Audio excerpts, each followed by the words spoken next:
Welcome into Actual Play Entertainment Presents Episode 12 of The Two-Headed Serpent, an epic, action-packed, globe-spanning campaign for Pulp Cthulhu published by Chaosium. My name is Dave, and I am the Keeper. The Killer Dillers joining me tonight to roll some dice are Joseph, Curtis, and Michael. How are you guys? Dilla? No, it's actually in the Pulp Cthulhu book under 30 slang for ladies' men. Oh, well. See, it's actually nice. All right, I like it. Dilla. Do you guys remember what happened at the end of last episode? Yeah, my character died, and that's all I remember. Everything else, I just zoned out. So. You started rolling up another character after that. And Joe's still mad at me that I didn't sacrifice my life to save him. Didn't you? So many chances. But he is mad about that. More. He is a lot more. And you did nothing. We'll have to check the tape. I believe in fact, he tossed you a knife. You dropped a knife through a portal, like very close to my head. Yeah, didn't I threw it at a bad guy or something? I tried to throw a rope. I think you were trying to throw things to help him, and then you just got sad and like tossed the knife at him and basically just saluted him goodbye. Yeah, just finish it. Here's how to kill yourself so you don't suffer. You're like, yeah, I wonder if this will kill him as I drop it. Well, that's actually not bad. Maybe you can just slit his own throat and put himself out of his misery. Nope. And then I thought that's what he was going for. No, he couldn't reach it. That I couldn't reach it. Just let me. Can you remind us, Joe? Take us back. Let us look behind the scenes. What were you thinking when you jumped into? I was thinking Kurt, the real life person, was a dick. Go on. And then I like where this is going. Yeah, that's pretty much it. Oh, okay. No, that's pretty much it. I think you were trying to jump through the portal to where was it? I'm drawing a blank. He was trying to fuck off from you guys and go to Iceland, but little did he know. Iceland, yeah. It wasn't a portal to Iceland. It was death. I thought it was saving us. Did you have a rope tied around yourself? That would have been smarter. That would have been way smarter. Yeah. Yeah, and we were safe at that moment too, because hadn't we dispatched with the tentacle monster, and then you just decided to? No, he dispatched it. I'm pretty sure by tossing multiple sticks of dynamite and then going running and then peace out, threw a grenade and then jumped to the portal. Actually, in hindsight, now I left a grenade and then exit stage right. The grenade could have killed you guys. that was my kind of thoughts. Like it seemed like to me he was piecing out on you two and it backfired. But maybe. Who knows? Who knows what's going through Christopher's head because Christopher's dead and you can't talk about it. He no longer has a head. Yeah, nothing's going through it. All right, shall we? We shall. The scene opens. An overhead view looking down on the body of a white male, heavily sedated, strapped to a stainless steel operating table. Strapped at the ankles and the wrists with multiple IVs running up into his arm. Most of the body is covered with a white sheet, with only part of the chest exposed where a large incision has recently been sewn up. Caduceus Laboratories appears on the screen. A scientist in full PPE gear comes into view as the camera slowly starts to move down towards the table. The scientist places a silver tray beside him with 7 large syringes on it, all of them filled with a deep green liquid that seems to shift and move in the barrel of the needle. Another scientist comes over, checks the tightness of the straps, and nods to the other. The first scientist picks up the syringe, takes a deep breath, and inserts it into the chest of the man, right into his heart. The unconscious man on the table tenses and pulls at the straps as the fluid courses through him. His eyes dart back and forth rapidly under his closed eyelids as his mind is racked by horrible visions of being suffocated by an immense force, wrapping itself around him in a dark void, squeezing him harder and harder until the force finally passes through him, and he begins to writhe like 1,000 snakes underneath his skin. Do you think his body can handle the hybridization, Dr. Gongalves? I don't know, the other doctor says as he reaches for a second syringe. All I do know is that his body wouldn't be able to handle what the Yellow Death would do to him. And the scene fades out. Oh no. We go into... I feel like it's me on the table. Phone rings. in the house of Russ Shields. Ring, ring, ring. Russ he's sitting on the couch watching his beans boil on the stove. Ring, ring, ring. He looks over at the dining room table with the old phone on it. He just watches the phone ring. Ring, ring, ring. It just keeps ringing. He stands up and he walks towards the phone.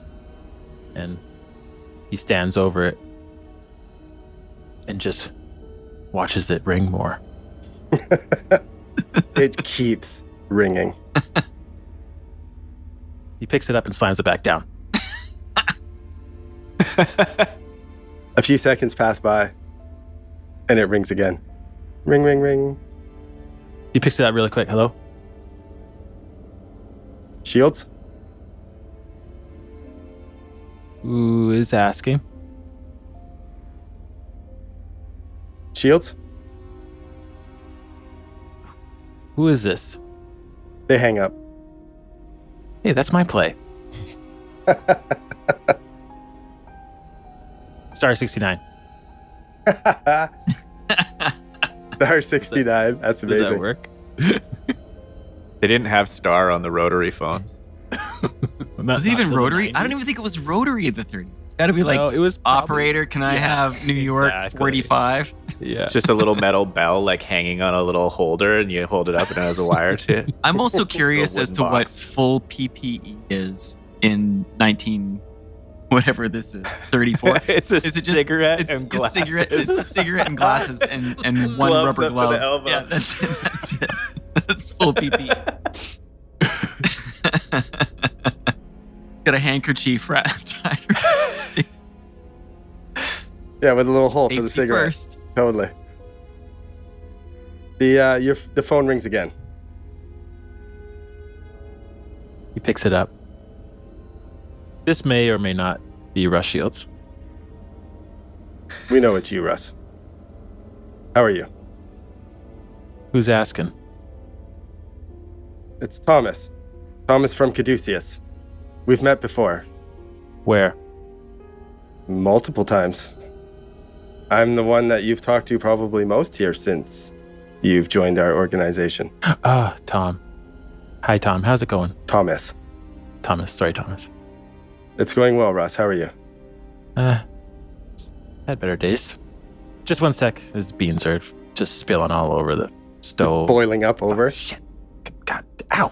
Damn Does it. he even use a pot, or does he just warm them up right in the can? It's just right in the bean can. Of course Just it is. right in the bean can. Right in the bean can. Titled the episode. Nailed it. Writing that down. Right in the bean can. Always contributing. What can I do for you, Thomas? I'm a little busy here.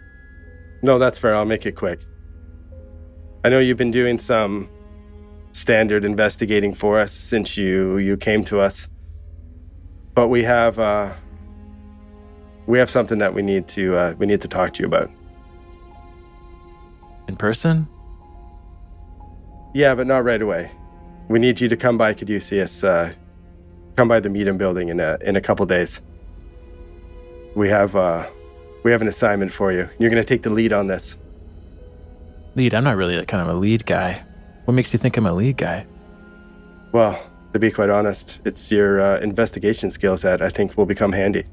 The other guys must be terrible if I'm the lead guy. Good lord. He chuckles. No, the other two you'll be working with, they may be a bit more seasoned than you, but What's their names? well, we can discuss that when you get here.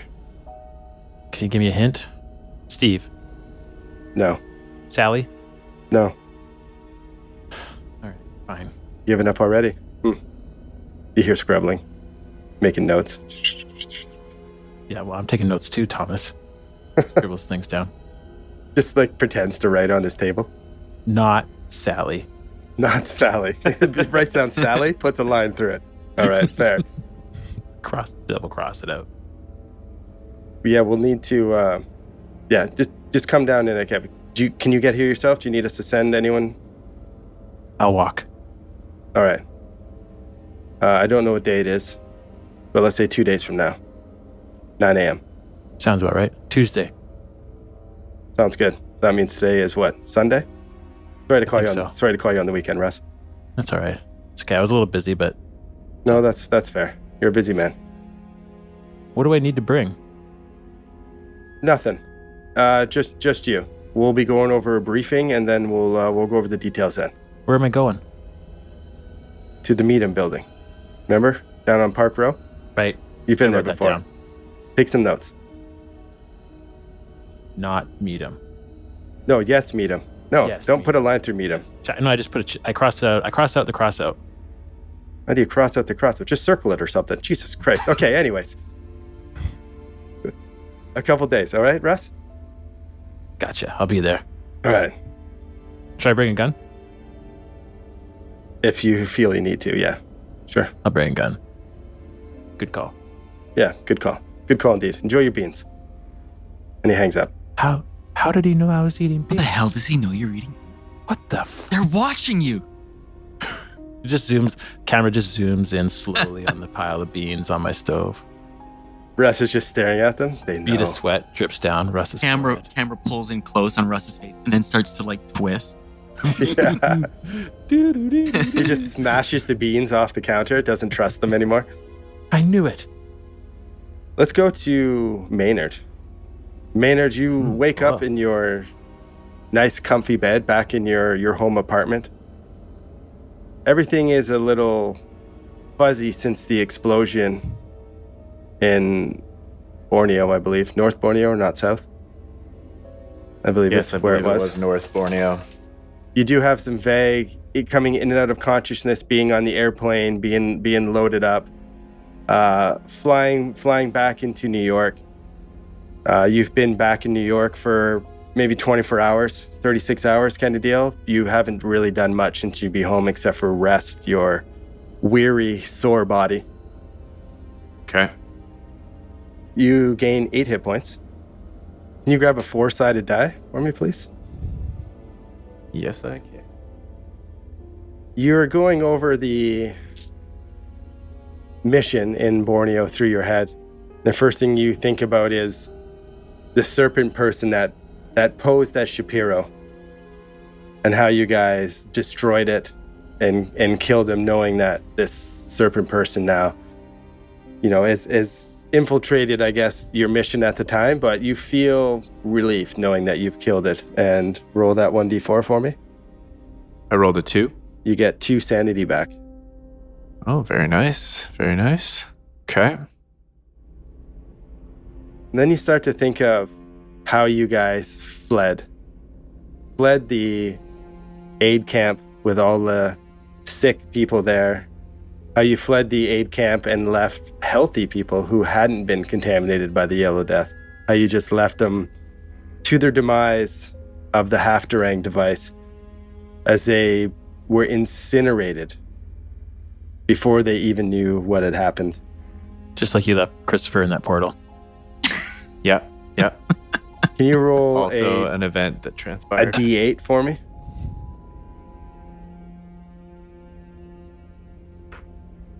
A 4? -4 sanity. Oh, okay. So the thought of leaving those people to their death, you didn't really put in any effort to try to save anyone. I guess, The tracks. you weren't, Saved me. yeah, that's fair. Thanks, Stevie. buddy. I think in all honesty, Maynard would have rationalized it pretty quickly and wouldn't beat himself up too much about this. He didn't bring the bomb, he didn't arm the bomb, and it was physically impossible to actually evacuate the area or pick and choose who was infected and who wasn't. And so I think with his strong will and balanced frame of mind, he would just sort of shake that off. Yeah, okay. I think he's really worried about the scales on the side of his head spreading. They haven't really spread too much. I guess you stumble into the bathroom and you part your white hair. No, do you have white hair? Yeah, I do have white hair. And you see. I've got a dyed shock of black put in. Yeah, that's right. It's a dyed. But yeah. but yeah, my whole hair has been turned white, sort of unnatural looking. But yeah, you look that area where you first got hit by that beam is definitely scaly. It doesn't seem to have spread to any of your other wounds or anything like that. It seems to be pretty contained in that one location where you first got hit. Okay, so Maynard's kind of like hunched over the sink in the bathroom, like staring at himself in the mirror. I've been on the road a lot over the last few weeks. We've been through a lot. I had a bullet wound on the one side of my head and the scales on the other side. So like, can you describe what I'm looking at? Like, are these like healing scales, or do I have like healthy lizard scales sort of growing as part of my skin now? What does it look like? Well, it doesn't seem to be necessarily growing. Where you got hit with this beam left you with like a pretty severe burn mark. And as your skin is healed, so if you got, like a nice burn mark and you got like that, as it heals in, you got the nice pink skin on a normal person, yours are scales. Okay. Interesting. But like you look over at your bullet wound or any of the other wounds, you're bruised and you've got some wounds from the truck flipping over from that explosion. All those wounds seem to be normal wounds. No scales, no anything. You got some cuts and scrapes, and they all seem to be healing up fairly fine. Okay. Well, I think if I felt like I wasn't doing too badly at that point, once I'd rested up and kind of got my shit together, I would head down the hall to Mrs. Chan's and knock on the door and go and have tea and some of whatever soup or dish she has cooking on the stove. Oh, I've been waiting for you to wake up. You've been sleeping, for like a day and a half. You must have been tired from your trip. Here, soup, drink, eat. I was so worn out. Thank you. I've been missing this. She also seems very... I have been excited to tell you, too, we have a new handyman. A young man came over right after you left. You gave me you said I could hire someone I found. And I found this nice young man, and I think he's going to be moving in pretty soon, and I think we've got ourselves a good one. I think he's going to be great. That's great news. What's his name? His name is Tony. Tony. Yeah, nice young man. Probably looks to be, about 19, 20 years old. Very eager young man. Very good, very good. Does he know the Callas downstairs? There's the Italian family that she's very well aware of. I know how much they annoy you. Yeah, no, I don't know. You know what? I didn't ask him. I wonder. I guess you just assume all Italians know each other, but maybe they do. And she just she goes over to her counter and gets more tea. Oh yes, please, thank you. So how did you meet Tony if he wasn't referenced from the Italian family? Did he just show up? Yeah, he'd I'd asked a couple people maybe I didn't really. It all happened pretty quick, to be quite honest. He was here. He talked about how we heard we needed a handyman and a maintenance man, and he seems to know the area pretty well, and he showed me a few things, and I know he seems to be very capable and very friendly. Has he moved in already? No. What do we got? Let's see. I saw him yesterday. No, he's probably... he said he's going to move in pretty quick. I imagine we'll hear from him later today or maybe tomorrow. Okay. And has he done any work around here yet? Just curious. No, I showed him down in the boiler room, and I showed him around in the maintenance, and he seemed to know what he was talking about, and he asked some really good questions, and no, he seems to be very capable. Very capable. And I know we needed to get someone in here pretty quick, so I thought, there's especially if he's as good as I think he is and what I say, he probably would end up getting another job pretty quick. So I kind of snatched him up, I think. I hope that's okay. Okay. Yeah, no, great job. Thanks for taking care of that. Maynard, in the back of his mind, is like kind of suspicious of this guy right now and wondering what his deal is and why he showed up. But he tries not to let on to Mrs. Chan at all. Yeah, no, that's fair. All right, well, you're enjoying a nice little lunch, and you shoot the shit a little bit with her, and let's go to Dr. Lucian Saunders, who slowly opens his eyes, weary, tired. You shift and you feel a pain in your chest as you open and you look around, and you're in a hospital room. And you see a doctor at the end with a clipboard making some notes, and he looks up at you. He's like, "Oh, you're awake. So take it easy. You're probably pretty sore." How are you feeling? Where am I? What hospital is this? Oh, you're in the meeting building. You're in the meeting building. We once we got you off the flight from North Borneo, you had a pretty bad accident, and so we've rushed you in for some medical care, and you've been out for it's probably looks at his watch. What accident? What are you talking about? What's happened to me? What have you done to me? Calm down. No, His head is rolling around wildly. Where is he? Are there other patients? Who else is in the room? It's just you in the room with the doctor. You see him, and he's got like a little. You see the Caduceus symbol on his jacket, and he's like, "No, we calm down. It's okay. No, we you had quite the accident. In Borneo, I believe, is where you were stationed." You see him like looking at his clipboard and like flipping through notes. And yes, right. North Borneo. I remember now. Yeah, you needed immediate medical attention. As soon as we got you on the flight, we've sedated you to keep you, to keep you safe, and we administered, world class doctors. What's happening? Right off the bat. So I start lifting up my arms and sitting up in bed, trying to take a look at myself. And calm down. You when you lift up your arms and look around, the first thing you notice is you have like burns on your wrist, like rope burns or burns from a strap, like they were tugging on. But you have on both wrists, you have burns, and you feel a pain in your chest. Like friction burns, not like burns from a fire. Yeah, friction. Thank you. That was the word I was stumbling to find in my head. And I have a pain in my chest. I'm gonna try and pull down the. You pull up in your gown and you see a large incision on your chest. It's been nicely sewed up, nice and clean. Oh, let me take a look. What in the hell? Where did this come from? Let me take a look. Is it? Oh yeah, no, it's healing up. It's healing up great. Your body responds quite well. No, well, you had some internal bleeding.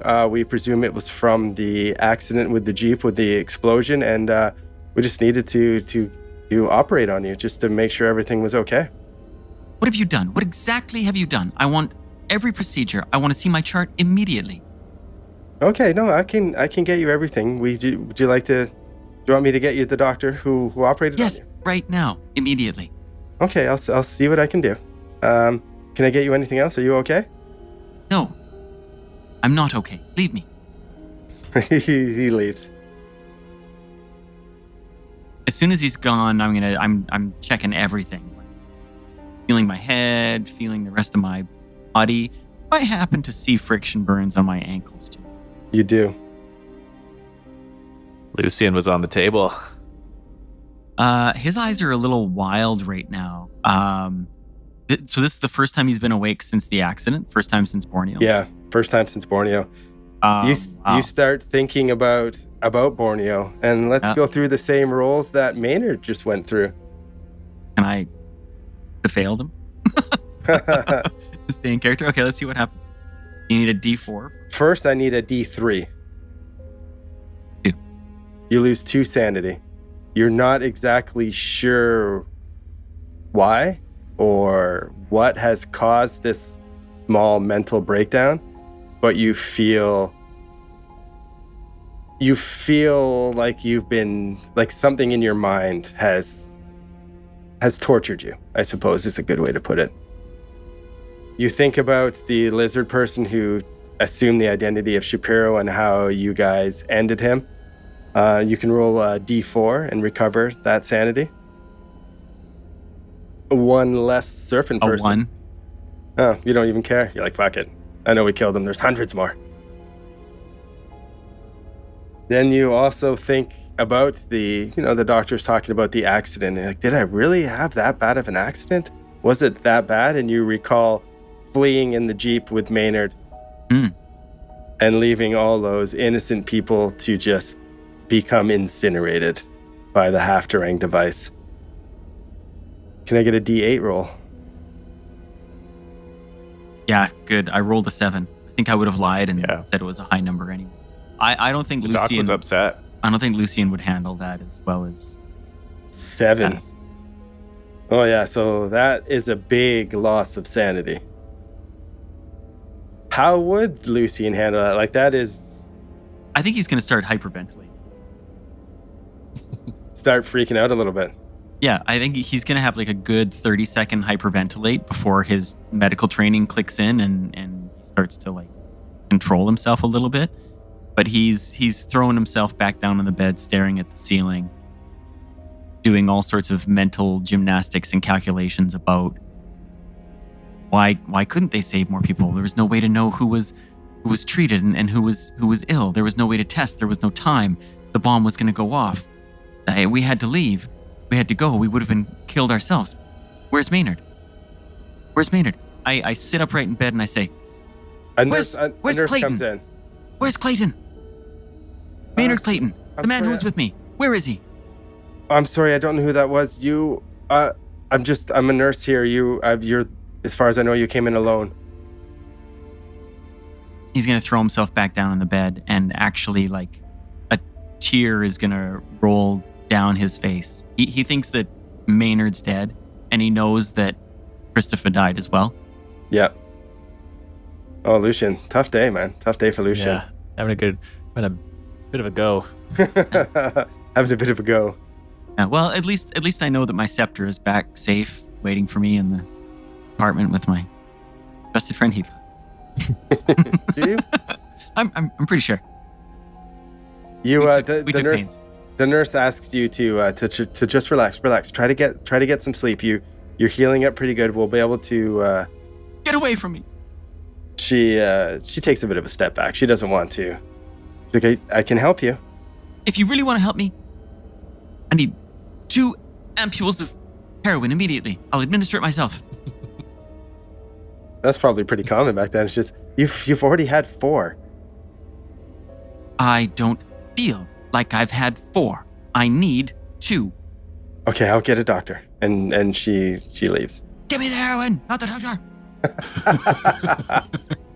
All right, they come back. They help you out. They do whatever they needs to be done.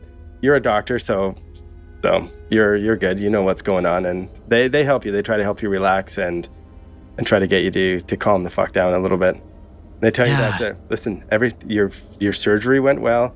Everything went well. You can leave pretty soon. I just want to make sure that you're okay. What happened to Maynard Clayton? I don't know who that is, but I can find out.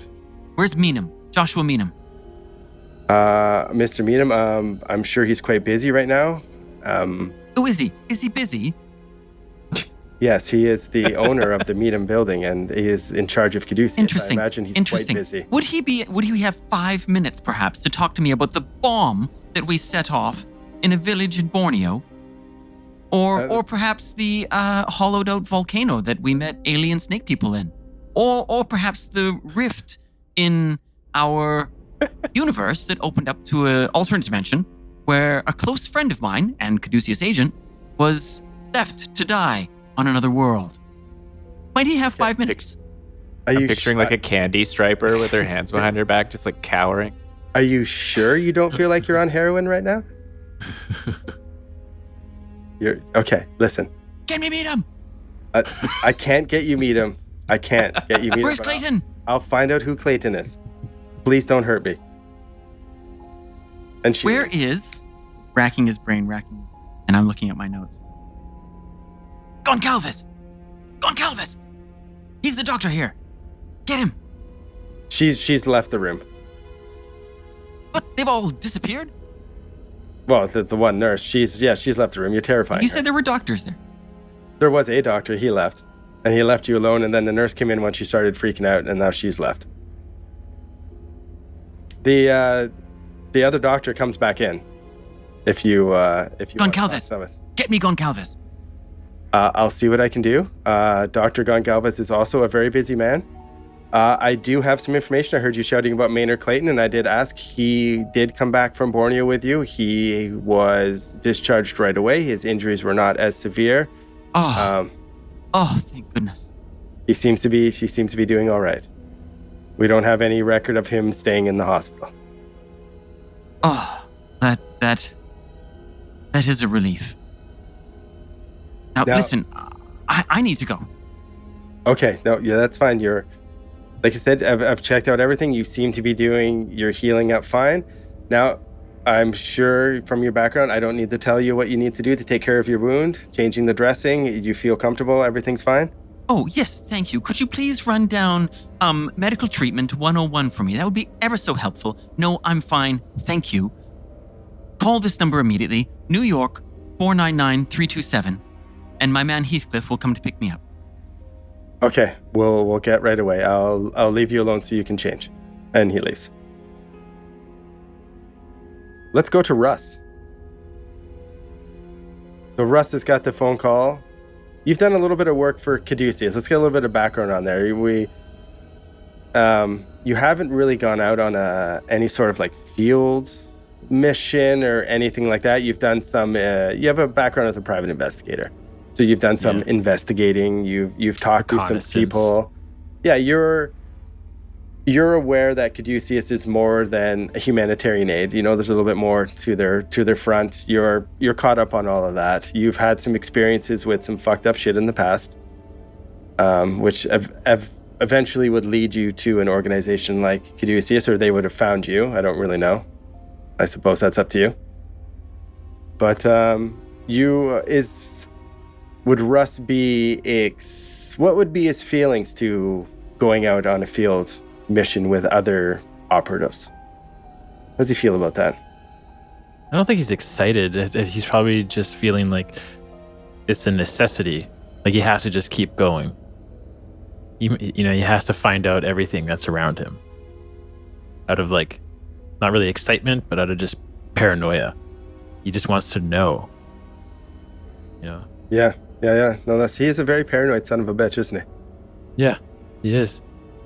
So what's so you have a couple days before you have to go get your briefing to go meet up with operatives. What's Russ up to?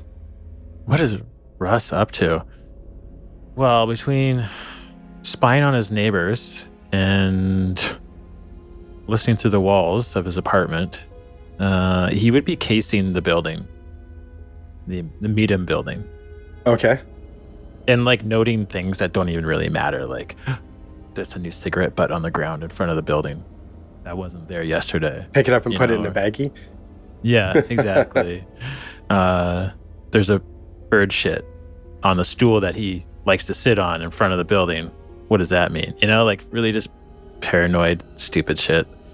And all the while, like he's in a really lame disguise too.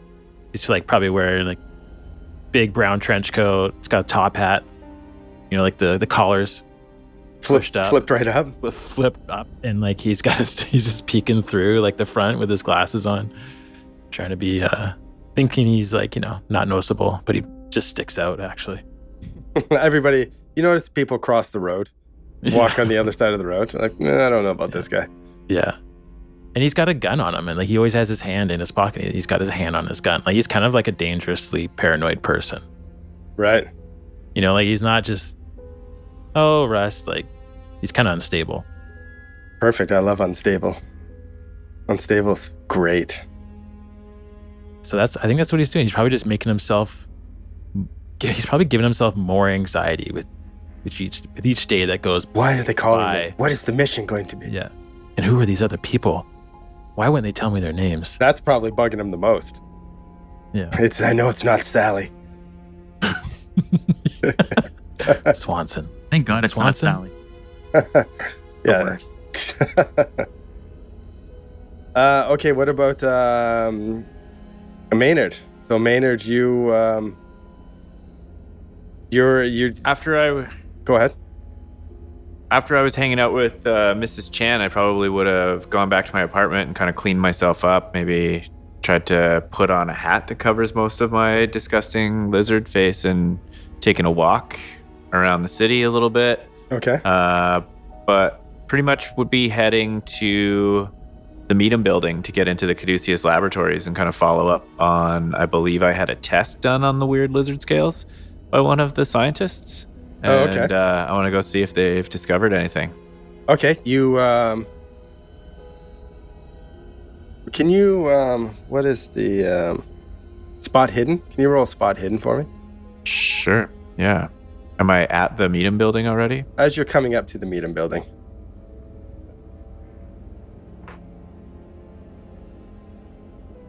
This is to see if you notice. Oh, that's a 39 under 70. Okay, yeah, you're walking there. You got your hat covering your scales. Something jumps out at you in front of the Meadham building. You see a man in a brown trench coat with a big hat with the collar flipped up, and he seems to be examining a pile of bird shit on a bench. Besides, something, you see him looking around, he kind of makes eye contact with you, looks away. Just something weird about this dude. Hold on. Does this guy make eye contact? yeah, he probably would. Yeah. He's gonna. Yeah, I was staring at you. He's gonna scurry away. Scurry, not just walk, like He's totally kind scurry. of like looking over his shoulder with like every third step. Okay, Maynard's going to make a mental note of this character that he saw out front of the building, but just head on inside. Okay, yeah, you head in. I would like to ask about my friend Dr. Lucian Saunders first when I get there and see if he's there or what the deal is with him. Okay, you go up to like the front desk and you ask about Lucian, and they put it in, checking on her. Well, I guess she wouldn't have a computer in 1930. Maybe the pneumatic tube, then she puts a note in it. Oh, yeah. Gets sucked down the tube and across the... What's the name, sorry? Saunders. Lucian Saunders. Can you spell that for me? Saunders. Okay. Saunders. Okay, yeah. And Lucian, Lushin? Lucian. Oh, okay. I was going to say just how it sounds, but you pointed out that those both sound the same way. Okay, if you want to take a seat, I can see if I can find someone who knows something about him. Is he works for Caduceus? He does, yeah. Okay. I'm just going to head up to the laboratories while I wait, if you don't mind. If you could just send word if you've heard of where the doctor might be. Okay. She checks your credentials and she lets you pass. The laboratories are down, by the way. They're down a floor, not up. I'm so halfway up the stairs, pretending I know what I'm doing. Yeah, you want to go to this one over there. Thank you so much. And there's an armed guard. Well, he's not obviously armed with a big machine gun, but you know that they have pistols and stuff. And he's by another little elevator, and he again checks your credentials and lets you in, and you can go down to the laboratory, and the lab opens. You've been down there before. You went down there before with Lucian, right? Yeah. Yeah. Okay. So it's familiar to you. You see the same faces, the same kind of setup. You see Dr. Goncalves, he's the guy who runs the show down there in the lab and talking to people and directing people around. He's the one who you met before, who checked out your scales and took a little sample. Okay. I just kind of casually survey the room and take stock of anything that's going on in there that I didn't notice. And then if Dr. Goncalves doesn't seem like he's too busy, I'll stroll up and say hello. Yeah, you look around the lab, there's nothing that seems out of place, out of order. It's what you'd expect to see down there. Dr. Goncalves, he's a busy man. He's directing some people around, but you find him in it and you walk over and he looks up to you and he gives you a little wave. He recognizes you. Good morning, Doctor. Clayton, is that right? That's right. How are you doing? I'm doing well. How are you? I understand you guys had a bit of a tough time in Borneo. Are you feeling okay? Yeah, I'm feeling all right. It's all a little bit foggy. I have a couple lapses in memory, and the last thing I kind of clearly remember was a car accident and an explosion. But all in all, I got to admit, I feel pretty good after I slept it off. Oh, good. I'm glad to hear. Thank you. Any news on Dr. Saunders? Dr. Saunders. Oh, yes, Lucian? he was the agent out there with you. Yes, he was. You seem to be pretty good, so obviously you were let to go. He was put under observation. He goes over to a desk and he pulls out some files and he goes through and he pulls it out and it seems here he had some looked like just some internal bleeding that the doctors took care of. He had some emergency surgery. So other than that, he was surprisingly in pretty good health, but looking at the reports here, he seems to have pulled through the surgery very well. He seems to be healing up, and he's probably he's either been just discharged or about to be discharged. He's doing quite well. doing quite well. Your friend was quite lucky. I understand there were 3 of you, though. There was 3 of us. Well, I'm sorry to hear. Christopher, I'm sorry to say, did not make it. He Well, fought very bravely. it's very His memory will unfortunate. live on in my mind forever, but he's no longer with us. I'm sorry to hear that. I hope everything's okay. I want to extend the condolences of myself and Caduceus, and just to let you know, I'm not sure if you're aware, if you ever need to talk to someone, we have excellent therapists and counselors. If you ever need to talk to somebody to help you with your mental struggles, everything is very, there's the patient-doctor privilege. Everything is just between you and the doctor. But if you ever need a little bit of help on that side, we have you. It's part of being an agent. It's a tough gig. It's kind of you to offer. He seems he seems very genuine in this situation too. He's not just bullshitting you. He seems very empathetic. You can see it in his face. He is sad that you've lost a teammate, so to speak. Is there a lot of people like buzzing around him? Does he seem busy and trying to get to something else? Or No, he seems to be doing all right. Like he's got his things going on. If you leave him alone, he'll go do something. But it's not like there's people waiting to him, and he doesn't seem to be rushed in any way. all right, I'm going to take the opportunity to ask him some questions. Yeah, please. Did anyone come back from North Borneo with the yellow fever? Let me see. Double checks and goes through his notes. From what I can tell, I think everybody seemed to be okay, which is quite lucky. That is quite lucky. Did anyone have to take the treatment? We administered a treatment to both of you just to make sure when we found you after, well, not myself, but after you were loaded up on the planes, and we had some of our doctors look at you just to be safe, a lot for the safety of the other people on the plane and et cetera. It can be quite contagious, but so we administered that just to be safe. But it turns out once you guys got here and we tested everything that you both seem to be fine. That's good to hear. Any word on the casualties after the explosion in Borneo? I'm afraid I don't really have much information in that. I know that they're planning a briefing for you. We're just making sure everybody was in good health, and I'm sure we'll have some more details during the briefing. I will actually be part of the briefing as well, so whatever questions you have, I can make sure I can get some answers for you in time for that. Okay. Maynard was feeling like he was being genuine earlier, and he's questioning whether if he's still being genuine or not in his mind. Do you have what's the equivalent of an insight? Psychology. Yeah, what is it? Psychology? Thank you. Yes. I do. I'll roll a psychology. Oh, here we go. Ooh, a 28 under 40. Ooh. He did seem very genuine, very heartfelt before. When you were asking him about the Yellow Death, you're not so sure he's as genuine when you were talking about how you both came back quite healthy. I knew it. Okay. I thank you so much for your time, Doc. Before I let you go, I just wanted to follow up on the tests that we did the other week. Yes, and he taps his head.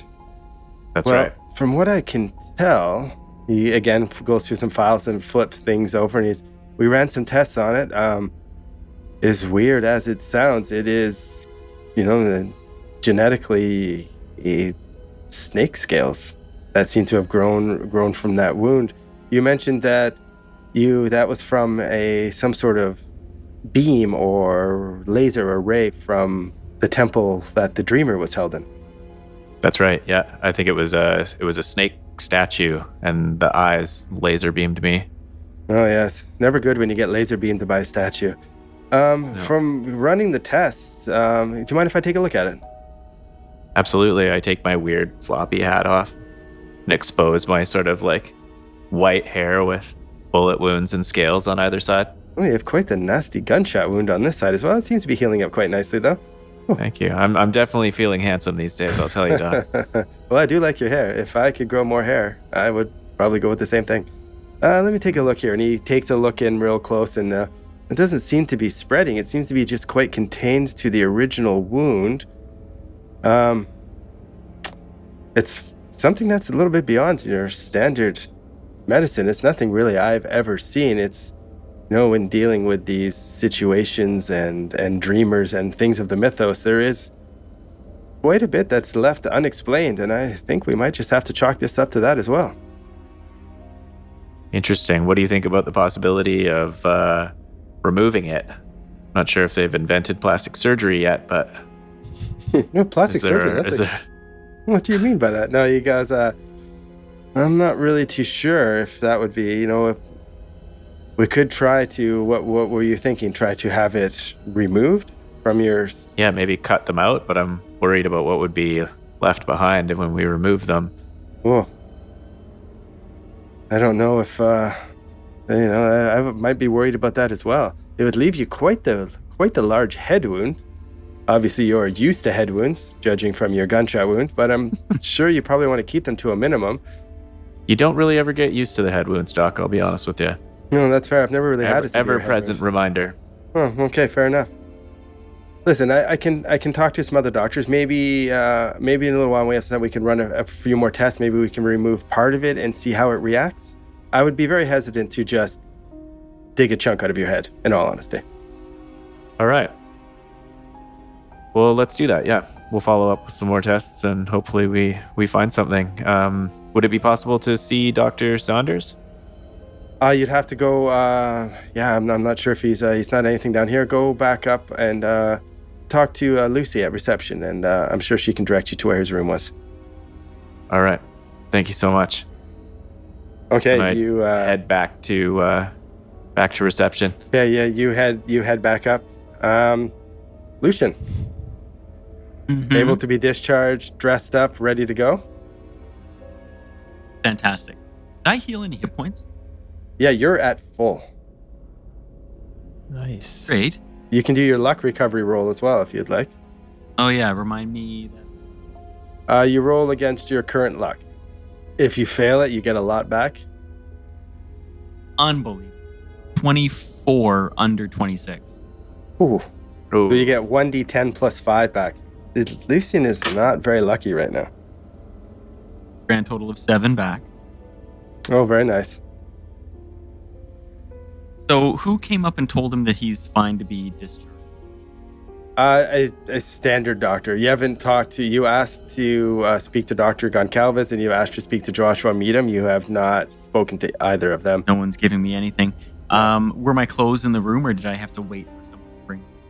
No, all your stuff was there. All right, so by the time the person comes back in to say I'm okay to leave, I'm already like 3/4 dressed and on my way out the door. Yeah, okay. They do the double check, ask you how you're doing.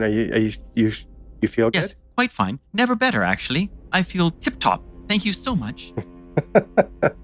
I'll just be on my way then, shall I? Okay, if you want to just sign the discharge forms at the desk on your way out, I'll make a point of doing so. Yes, thank you so much for the care. She's just like, that same lady's like, I fucking hate this dude. Well, I got some words for you too, lady. Exactly. He's gonna like charge out of the place, like one shoe undone, tie kind of flapping behind him, jacket half off, just storming out. Okay. Where am I? What floor is this? Where's the stairwell? Someone points over to where the stairwell is to go down. Does this building have an elevator? I can't remember. Yes, it does have elevators. Yeah. And where's that? She points the other way. Fine. Charge. Okay. Push the button. Go down. Yes, hello, bottom floor, please. Yeah, sure. Why not? Probably. He pushes the button. Feeling good?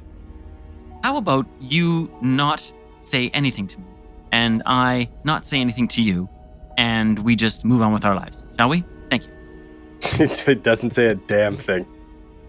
He just keeps his mouth shut as you leave. He doesn't nod, doesn't do anything. No eye contact, no nothing. Beautiful. Okay, reception floor. Yep. Doors open. I don't even wait for them to fully open. I gotta get out of here. Okay, yeah, you go out and you push into the busy streets of New York. I turn right around. Okay, do I look and see, is Heathcliff there? Heathcliff is not there. turn around in a circle, stomp my foot, rush back into the building, right over to, what's her name? Lucy. Lucy's desk. Yeah. What is your name? My name is Lucy. Lucy, a pleasure to meet you. Please don't yell at me. Oh, I wouldn't dream. Could you please be of assistance? I simply need a phone call made to this gentleman at this number. Miss Heathcliff, I require his services post haste. Will pick me up and drive me to my domicile. Thank you. Okay, she takes the number and she calls. How far away do you live? How long would it take him to get there?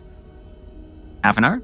Sure. Okay. Yep. She makes the call and arranges Heathcliff to pick up. You hear him on the other end, and she says, "Okay, yeah, he says he is on his way. He's leaving post haste." What did he sound like on the other end? He sounded like Groundskeeper Willie. All right, I'll come get it. I don't fucking know. I can't do his accent. You couldn't quite hear. I can't wait for Dave Scottish accent. God damn It's gonna it. be awesome. Okay. He's gonna breathe out a deep breath, straighten himself up a little bit, and he's going to look around for some couches to sit down. Yep, lots of places to sit. No problem at all. Okay, you sit and wait for Heathcliff. Russ, after you see that strange man, and you go away. Concerning. What does Russ do? Does Russ still hang around, or does Russ take off? He scurries around the corner. He pulls off his top hat. He puts on a different hat, it's like a newsboy hat, and then he comes back around. No one will notice me. Yeah. Hold on. Is this the day? Is this Tuesday? No. It's not. No. Not Tuesday. No. Okay. He's gonna walk up to the building. He's gonna walk inside, and I guess he's gonna see Saunders sitting on.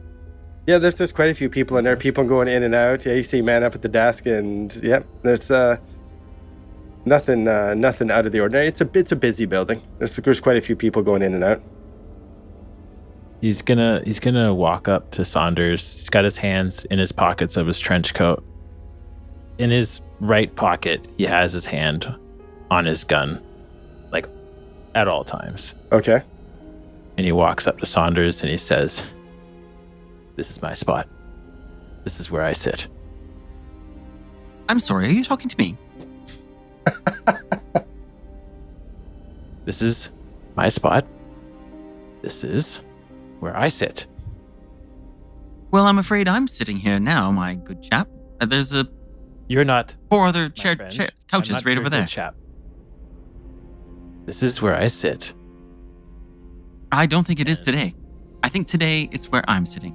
Thank you very much. And in his pocket, he's pointing the gun at Saunders. Saunders, can you roll a spot hidden for me? 44 over 35. Okay. And then slowly the gun points back down, and Russ walks away. Out of the building again? Out of the building. Yeah. Saunders shakes his head. What the hell fucking kind of day is this? Okay, eventually Heathcliff shows up to pick you up. Oh, Heathcliff, thank God you're here. Let's go. Quickly. Are you okay? I'm just going to go in between weird accents all the time. Are you okay? Heathcliff, are you having a go at me? This is not the time. Wait until we get into the car. You won't believe what I have to tell you. Let's go, quickly. Come on. You left the car running. You didn't leave the car running. We have to go.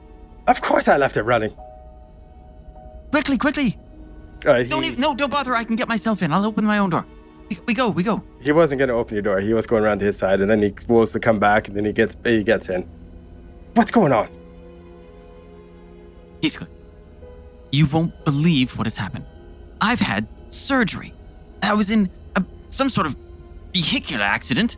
We were in Borneo, and a bomb went off. Hundreds, maybe thousands died. Heathcliff and I think I played a part, Heathcliff. I think I had a role to play in that. I'm struggling. I'm sorry. I'm not at my best. Heathcliff, I thank God you're here. You've seen me at my worst, and this may be the worst ever. Please just get me back to the flat. I need to be in my own space. I've had a waking nightmare. He doesn't really say much. He looks at you very concerned. Like, oh, fuck. Lucian he's looking rough right now. You drive... It'll be all right, Heathcliff. It'll be all right. I'll be okay. You pull up to your flat and there is a car parked out front with a man leaning against it having a cigarette, and he waves at you as you kind of like pull in. And you see he walks to like the end of your driveway. And What's he this? waits. Heathcliff, He waits for who is these this? guys to get out. Heathcliff, saw who's that. this? I don't know. I saw that guy yesterday. Same thing. Just watching. Well, move him along. I'm going to go into the flat. Okay. You going to go to that? Do you stay to eavesdrop or anything? Heathcliff goes down to the end of the driveway to talk to them. No, forget it. Heathcliff will take care of it. Okay. A little while goes by. Okay, you go in your flat. What do you do? The first thing I do is go to look for that scepter. It is still there. Yes. Exactly where you left it. Oh, he breathes such a sense of relief. He checks it. Like, does it look tampered with? Has anyone been in here? No one's been in there. Fine, It it looks looks exactly where you left it. Was the hair disturbed that was laid Yeah, across exactly. the latch on the box? Still there. Everything is exactly as you left it. He goes from like an 11 immediately down to a 5. He, knowing that he's in his space, Heathcliff's downstairs. The scepter is safe. He's going to go to the kitchen and put on the kettle, and he's going to go into his study and flop himself down in his favorite armchair and enjoy the crackling of the fire. What time of year is it? I think it was like March. Yeah, maybe the fire's not on. He's going to enjoy the sunbeams coming in through the dirty windows. Okay. After about 10 minutes, 15 minutes, Heathcliff comes back in. He says, the man's gone. But I don't know who he is. He says he was a friend of your comrade, Christopher. He was asking questions. Christopher's? God, Christopher. He's dead, Heathcliff. And in the most horrible way. He got sucked, eaten, he leapt into a chasm to another universe. It's all too horrible to be believed. Heathcliff, I've put the kettle on. Hear it whistling. Quick, get me a cup of tea. There's a good chap. Thank you. He grunts and gets you your tea. How do you like it? Oh, I think he likes a Darjeeling with just a spoonful of sugar. Spoonful of sugar? Splash of Go milk? down. No. How dare you, Heathcliff? Slashed it out of his hand. Heathcliff, what No are you milk. on about? You know I'm allergic to dairy. You're relaxed. You feel better about the. Do you ask Heathcliff about the message? Do you ask Heathcliff about anything like that? About the scepter? Anything? No. Seeing the scepter there, I'm just gonna make assumptions. I've known Heathcliff my whole life. Yeah. So the scepter's safe. Clearly, Heathcliff got the message and kept it safe. So everything's fine. Okay. All right, Maynard. Okay, so Maynard makes his way through the building and walks his way back to reception and goes and asks, was it Lucy, if she knows if anything's come back through the pneumatic tube yet about where Dr. Saunders might be? Oh, nothing. Oh, here we go. And she reaches in the pneumatic tube and opens up, and it seems like he was discharged earlier today. Not too long ago, but he was under observation and was in care with our medical staff. but he seems to be okay if he's been discharged. Okay. Thank you. Can you tell me what unit Quentin Shapiro was assigned to? What do you mean? Like, where's his office? I need to get up there. That'd be on the 7th floor. Thank you. So I head up to the 7th floor. Okay, yeah, you go up to the 7th floor. That's where you have your briefings. You walk in, and Connors comes around the corner with like 4 smokes hanging out his mouth. Bah! Hey, Maynard! Hey, Connors. Takes out like a little pack, pulls out another smoke, puts another one in, lights it up. Hey, Well, how you been? I've been all right, I guess. I finally woke up after sleeping for 2 or 3 days, and I thought I'd come and check in. Jet lag. Yeah, that's what we'll call it. A jet. Yeah, what's it? Plane leg. It's biplane leg. prop. Prop leg, you know. Everybody gets it. I'm just tired from the 9-day flight journey that it was from North Borneo. You have it 17 stopovers. We had to put the plane on a ship at one point. Oh, portage with a plane. Hey, you know where my office is if you ever need anything. And he starts walking out. It's good to see you. Say hello to your buddies Christopher and the doctor for me. Sorry to tell you, but Christopher didn't make it. Oh, I'm sorry. Sorry to hear that. I thought you would have known, to be honest. So I deal with the ins and the outs of the supplies and everything, but I'll smoke a cigarette for him. You want one? Yeah, I'll take a cigarette. Thanks, Connors. For Christopher. Did you hear about Shapiro? What about He Shapiro? didn't make it back either. Son of a bitch. Crazy shit going on, man. Well, I'm glad you're safe. Thank you. I appreciate that. Yeah, of course. All right, I carry on. Okay. Wish him a good day and head in to kind of figure out who might be in charge if it's not Shapiro anymore. Okay, you run into what I believe her name is Dolores. Oh, right. Yeah. She is. Hello, Dolores. She's the secretary up on the top floors, and she asks you basically if you're inquiring about anything, she's the one to talk to. Okay. Hey, Dolores. I'm just checking in. Sounds like Doc Saunders was discharged, and just wondering if there's a debrief for what's going on. Yeah, I do believe there is a debrief. I think they wanted to make sure. I believe it's going to be led by Dr. Goncalves. Let me see here. Yeah, I think he basically have the notes. They get in touch with you guys after you've recouped from your long trip, and once you guys are feeling up for it. I understand there's some injuries. Some people were hurt. Yeah, a little banged up. I should go check on Saunders. Sounds like he was discharged, so he's doing all right though. Okay. Can you tell me if there's a library in the building here? Library in the building? A good question. Yeah, fuck it. Yeah, there's a library, some reference materials. What exactly are you looking for? Oh, just trying to get up to speed on some of the stuff that we've been working on lately. Can you tell me what floor it's on? It'd be on the 8th floor. Just one. Wait, hold on. Let me check my map. I might have got my floors mixed up. He tells you whatever fucking floor it's on.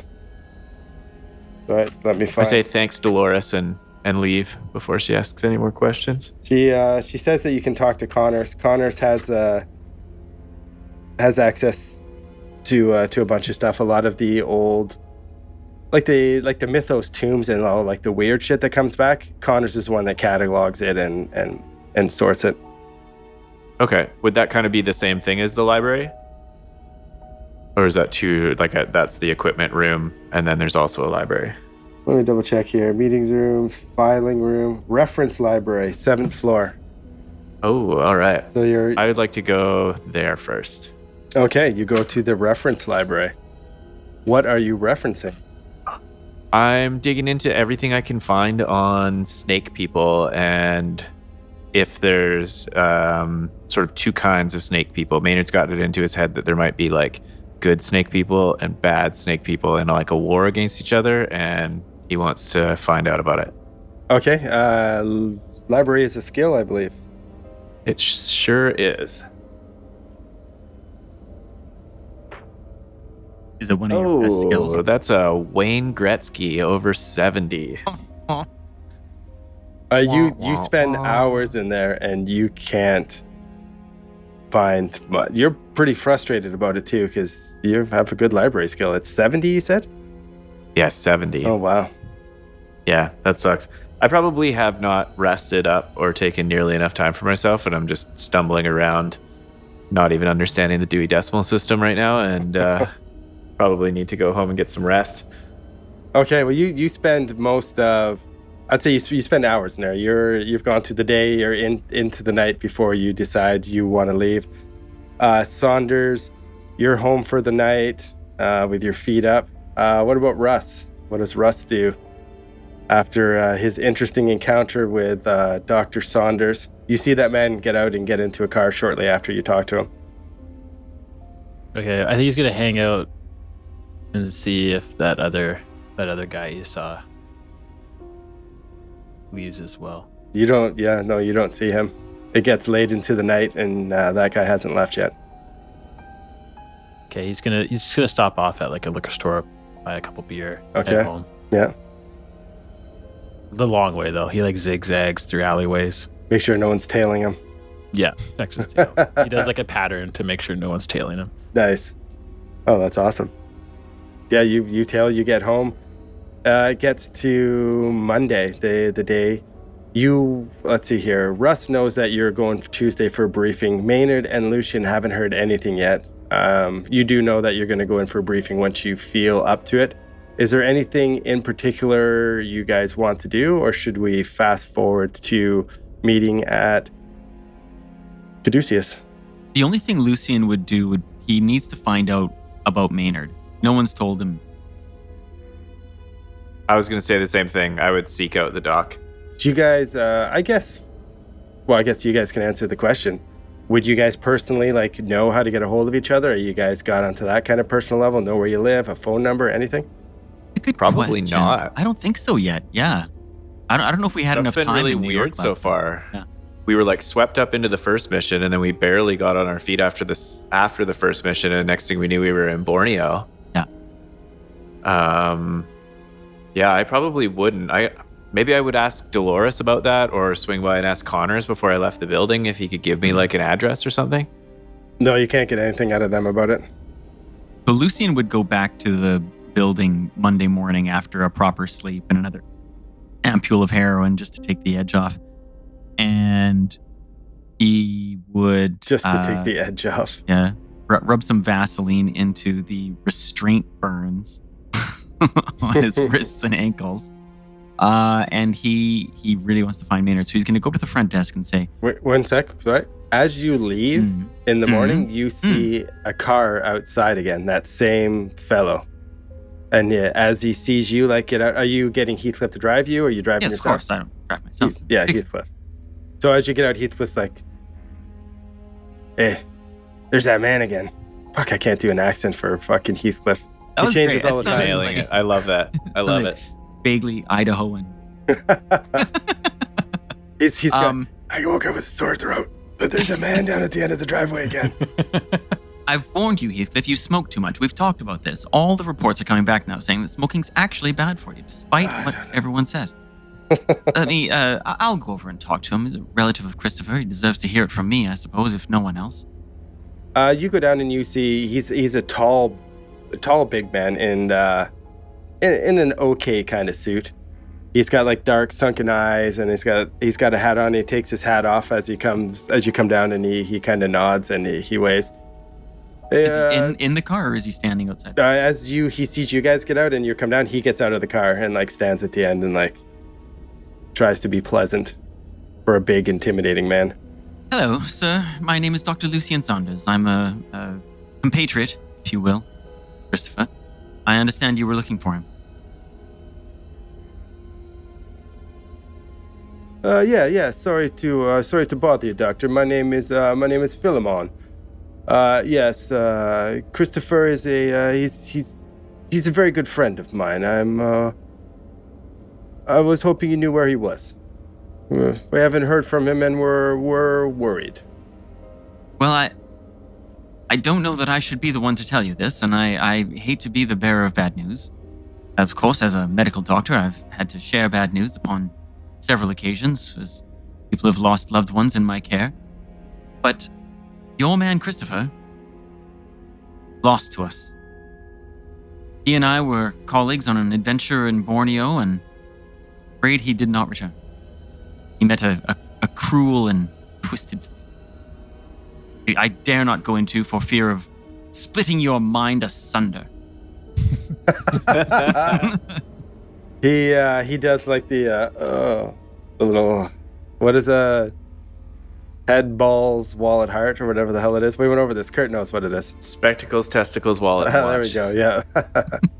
Oh, he's in a better place. I'm sorry that you had that, and I don't think that's you. true that he is in a better place, actually. You should have seen the place. It was truly horrible. He's actually suffering for eternity. Yeah. Great job sparing him the details. It was almost the worst place. Anyways, I'm going on blathering, really. Almost. I'm sorry. Can I ask you a few things? Well, I'll answer what I can. What were you and Christopher doing over there? Oh, well, I'm afraid I can't get into that, my dear man. We're contractually obligated to keep the details of our misadventure confidential. You said you work with him. Is that what's the name of the place? And he's like snapping his finger. Again, I'm afraid I can't share that information either. I can't remember. Caduceus, is that right? It may or may not be. It's not. May or may not be. That's May. right. We're all friends here, but I understand. I appreciate your time, and I hope you do not come of the same fate as our good friend Christopher. And he does the old testicle spectacles thing again. And I wish you a good day. And he puts a hat on and he gets in the car and drives away. Lucian sort of waits until he's gone, and then under his breath he says, "Me as well." Well. Then he shakes his head a bit and gets into the car and head downtown. What did he want? He's just coughing. Let's just get downtown. When we're downtown, get a lozenge from one of those Okay, a fisherman's friend. Okay. newspaper arts. All right, he drives down the driveway and takes you to where are you going again? Sorry, back to the Mina building? The Mina building. Okay, what about let's go up to Russ. Russ, you got a briefing the next day. What does Russ's Monday entail? Probably spends the entire day eating beans and reading comics in his bathtub. Amazing. I love it. What kind of comics does he read? Is he like an Archie comics kind of guy, or like Detective comics. Oh, That's where yeah, he finds out how to be a detective, is the comic. Oh, he's studying. Oh, studying his craft. All right, so nothing super special, just beans and comics? No, he did his reconnaissance. He's pretty sure he knows who he's about to meet. Right. Okay, what about Maynard? If Maynard's not able to track down an address for Saunders, he's probably gonna think about like healing up any way that he can, resting up, whatever he needs. I mean, I'll head home and sleep. But if there's anything I can do to like actually raise my health, that would be ideal. Okay, yeah. So you rest up, and let's give you another 4 hit points. All right. You Up hear to 17. you hear a knock on your door. Okay. It's Mrs. Miss Chan. Okay. I go and look through the little peephole and then immediately unlock the 3 locks that I have on my door and I let her in. She has some soup for you. Oh, thank you so much. I heard from the young man. He's moving in tomorrow. He came Excellent. by and got keys for the apartment. And Tony. Tony, that's right. And there was a lady that was hanging out in front of the building. She seemed to be kind of mulling about. I was watching her for a little bit. It was weird. I couldn't quite see her face. She had like a veil. She was keeping herself quite hidden. I went and asked her basically what she was doing. And she mentioned you. She asked if you were around. And It was yesterday, and you weren't home, so I told her that you weren't around. But yeah, there's someone here looking for you. She didn't leave a name. Oh. She didn't leave anything. She just asked if you were in.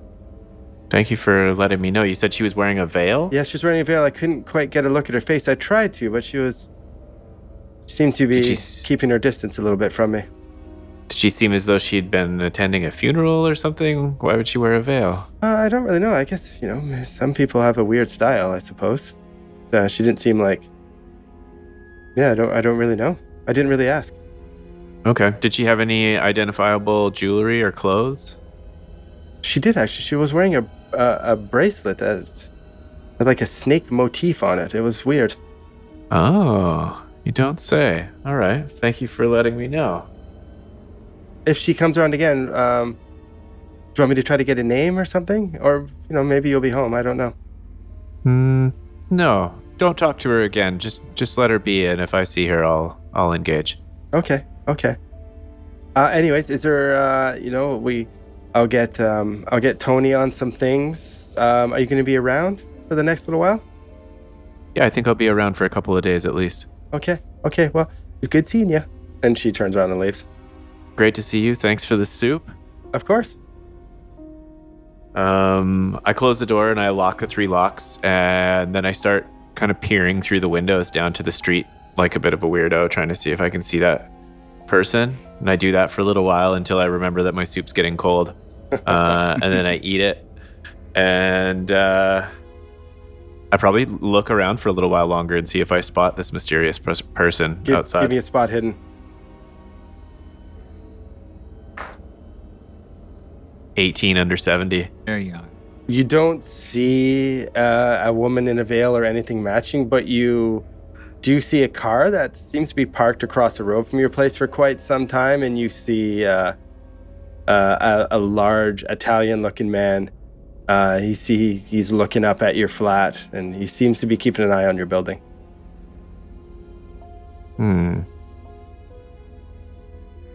Maybe it's the lack of sleep, but Maynard's feeling a little bit brave, and he's going to put his jacket on and head down onto the street level and snoop around a little bit. You come out. Do you walk towards the car or look at the car or anything? I do I do the opposite. I come out of the front of the building and I turn right and I go the opposite direction or left, whichever way the car was. But I just go like a block and a half and then cross the street and come back the other way directly towards it. Okay, the car pulls out and starts driving away. As soon as I walked out of the building or when I get close? When you get close. Oh, okay. I try to peer through the windows and see if I can identify anybody. You see a large man with a hat on, wearing a suit.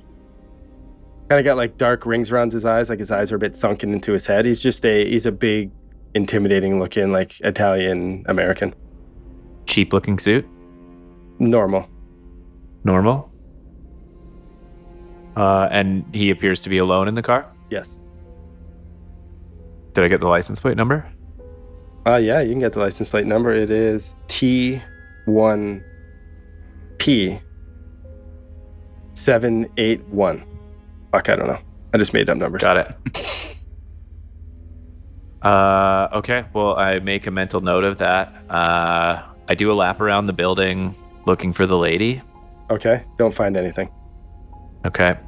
I find a little bakery and get myself some kind of dessert. Okay. And I take it home and I eat it and I go to bed. Okay. Lucian, I guess, do you have any unfinished business? Okay, so Lucian, you know what? As we approach the Meenum building, I think honestly that he wants to find Maynard, but his sanity's so low right now that I don't think he can bear to go back into the building. I think he starts to shake and freak out a little bit coming back to the Caduceus building. It all just is coming back to him, like nightmare images of everything that happened there. And he stops Heathcliff and taps him on the shoulder from the back seat and says, "Heathcliff, I'm sorry. This was a mistake. Quickly, back to the flat. I can't be here right now." He peels out and heads back to the flat, and you go back home. Both Maynard and Lucian get a call that night to meet at the Meetup building the next morning for a debriefing and a meeting, basically. The next morning, you guys meet on the 7th floor. I don't know what order you guys come in, but Maynard and Lucian, you guys come in the little seating area. You guys see each other for the first time since Borneo. Lucian charges up and throws his arms around him. Maynard, you're alive! My God, man, it's good to see you. I mean, I'm fine. I'm fine. It's jolly well. Terrific. See you doing so well. Oh, geez, Doc, it's good to see you too. Wow, this is a lot of love. I didn't even know you liked me. And I give him another hug. It's good to see you. I'm glad you're all right. You're an unusual chap, but what we've been through, best friends, Peyton. I grab him firmly by the shoulders and I'm like, you feel strong. Like I gave him a hug and he felt like he was in good shape, and I kind of like jostle him. I'm like, yes, well, I feel good. How are you doing? Somehow seem to have actually received some quality medical care while I was here at Caduceus. Who knew? You guys do your embrace and you pull away, and a large man comes through the door. He's a man you met before when you were first getting acquainted with Caduceus, who gave you like your security passes. He comes through the door and he looks at you two and, good, you're finally here. The other one's waiting. Follow me. And he goes through a door. You notice the first thing you notice is that there's more armed guards here than usual. You see, as you come around the corner, you also see scientists, and it seems a lot busier in this area before. You've been here for some briefings before, and it's usually pretty quiet. You walk by one of the rooms, and the door is open, and you see Tyrannish, the dreamer, the mummy, sitting in a chair, strapped down, eyes closed. You see doctors around in the room. One of them closes the blinds. As you walk by, the eyes open of the dreamer, and he looks right over and makes eye contact with Lucian Saunders and stares intently at you. Holy shit. Lucian's knees buckle. A doctor comes over and closes the door. You can't see. The man motions you to keep following him. Let's go. He walks in a room. Lucian's going to have to be pulled away. He'll pull you away then. He puts his arm on his shoulder. What's going on in there? What are you doing to her? Let's go. And he pulls you down the hall, opens another door to motion you in, and you see another man sitting at a table, and you look up and you recognize him. It's Dr. Goncalves. And he's got a little notepad, and he looks up and he gives you a little welcoming nod. And you look over and you see that strange man from out front of the building who was poking through the bird shit that you saw on the bench, and the same man who said, "This is my seat." You see him sitting there at the desk. Not sitting at the same table as the doctor, but sitting in where the briefing, where you guys are going to sit. There's 2 chairs beside him. And the big guy pulls out the 2 chairs and he points to you two and he goes, "Sit." He goes around the table and over to another door and he knocks on the door. And then he goes and sits at the table. The door opens and a tall man, kind of balding on top of his head and a big, huge beard, opens the door and he walks in a very nice pressed suit. And he walks in and he goes, "Oh, yes. I've been very, very excited to meet you. My name is Joshua Meadham. We have much to discuss, and we'll see you next time." Oh. What? Oh, that's good. That is good. What are they That doing was to good. the There's dreamer? so much there at the end. Oh, yeah.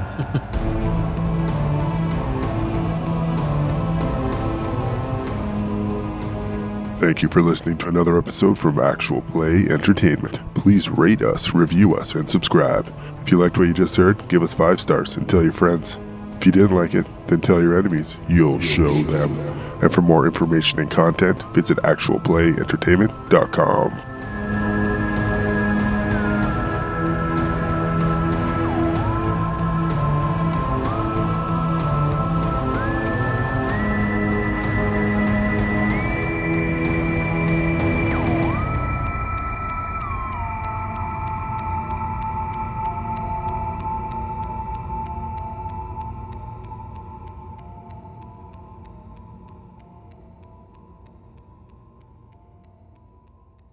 Hey, I'm role playing here.